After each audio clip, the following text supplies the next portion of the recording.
About 10 years ago, Tudor released the original Pelagos, and this was a pivotal moment where a luxury legacy brand presented us with a value for money titanium watch that can do it all. Rugged, robust, featuring high water resistance sapphire crystal, and at the time came with a modified, reliable ETA caliber inside. This was the budget sports watch that the collector community had been waiting for, a true affordable alternative to a Rolex sub. But there was still that small problem of it costing around 2,500 euros, and today the prices of the modern Pelagos have nearly doubled.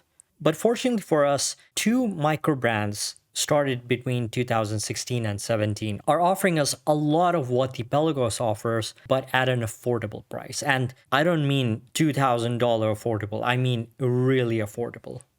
But let's see if they're any good.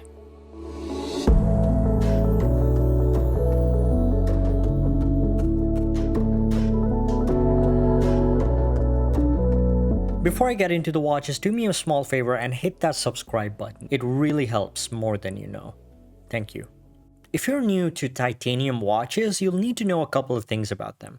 Firstly, they're ultra light, with the Baltic Aquascaphe weighing just 55 grams without the strap and the Boldr feeling even lighter. But while being lighter than steel, it is 3 to 4 times tougher as a metal, making it ideal for a purpose-built sports watch. The story of this Boldr venture rally is actually quite touching. It's a watch tributing to the daughter of an Australian rally driver, Daniel Wells, who also happens to be an ambassador of the brand. Not too long ago, he had a near-death accident and struggled with over 5 years of recovery, and credited his daughter, Sophie Rose Wells, or SRW, with helping him get through those tough years. The ultra-lightweight Boldr comes in a well-recognized field watch style case in a size of 38mm, a thickness of 12mm, lug-to-lug of just 44, and a lug width of 20. You get a sapphire crystal on the top with 200 meters of water resistance aided by a screw-down crown and a chronograph function, all within $300, making it one of the best value titanium watches in the market. The dial is surprisingly legible, especially for a 38mm chronograph, and that's mainly thanks to the contrasting colorway of light gray and blue against a matte black background. The hours are denoted by blue indices as well as Arabic numerals in white, with just the 6 and 12 being larger than the rest. And for a chronograph, the lume is surprisingly good, with even the rings of the chronograph sub-registers having a decent glow. The Mecha Quartz caliber inside is the trusty VK64 developed by Seiko Instruments and gives you a smooth sweeping chronograph hand, but with the accuracy and reliability of quartz. Mechanical chronographs can be delicate and expensive to service, which is why going for a Mecha Quartz makes sense, especially for a $300 watch. The watch comes on a surprisingly well-made nylon strap with a light blue line running across it. I say surprising because I really don't see well-considered nylon straps on watches at this price. Extremely soft, no rough stitching, and even feature titanium hardware. While the Boldr covers your robust beater needs, the Baltic Aquascaphe titanium is much more serious, both in terms of the case construction and the price. Although both are considered in the relative scope of watches as entry-level, the Baltic costs almost twice as much as the Boldr venture, and for a few good reasons. You get a 41mm case with the lug-to-lug measuring 47mm, meaning that it wears more like a 40mm dive watch on the wrist, and do not let that case height of 13.6mm scare you, because that height includes a double-domed sapphire crystal, which visually doesn't add to the bulkiness of the case. Plus, the visually compartmentalized side profile makes the watch appear slimmer even more.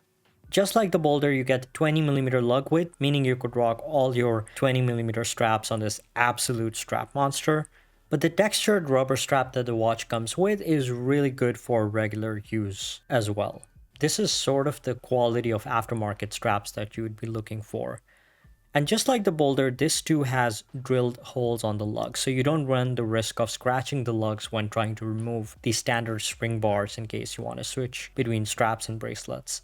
This small feature also separates proper tool watches meant for use from those that simply, talk the talk. The blue dial is simple, with large white applied markers and hands, making it easy to read at a quick glance in any lighting situation. Baltic describes it as a glossy blue dial, but to me it very much looks matte in normal light. The ceramic unidirectional bezel feels solid with no backplay and offers a buttery smooth turning action thanks to the 120 clicks. The beauty of this aquascaphe is in its simplicity, where elements like the dome of the crystal bring life to the seemingly dull dial. And this being a dive watch with 300 meters of water resistance and a screw down crown, you get incredible BGW9 Swiss Superluminova lume that glows really well.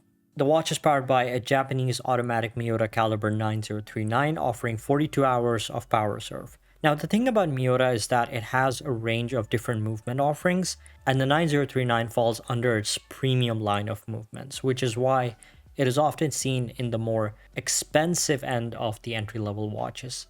And while it is significantly better finished than the Miura's more budget friendly options, you won't be seeing it thanks to the nicely sunray finished steel case back. And a lot of people prefer it that way, especially for a Miura caliber. Which one to choose? Apart from the fact that both watches have cases constructed out of high-tech titanium, there isn't much to compare between them. Stylistically, visually, and functionally, they're both very different watches, built for very different purposes. The Baltic is a vintage-inspired, capable dive watch, and the Boldr, while not exactly being a field watch in this case, does mix that case design that you would typically find on Boldr's field watches with the functionality of a chronograph, making it quite a unique watch in a collection. It definitely has those vintage chronograph vibes, especially with that case size. But the one thing that connects both of them is the fact that these are some of the best value propositions in the market today. These aren't some no name brands. They've been around for a while and have built quite a die-hard following. If you had a budget of, let's say, around $1,000, you could easily build a two watch collection with these two.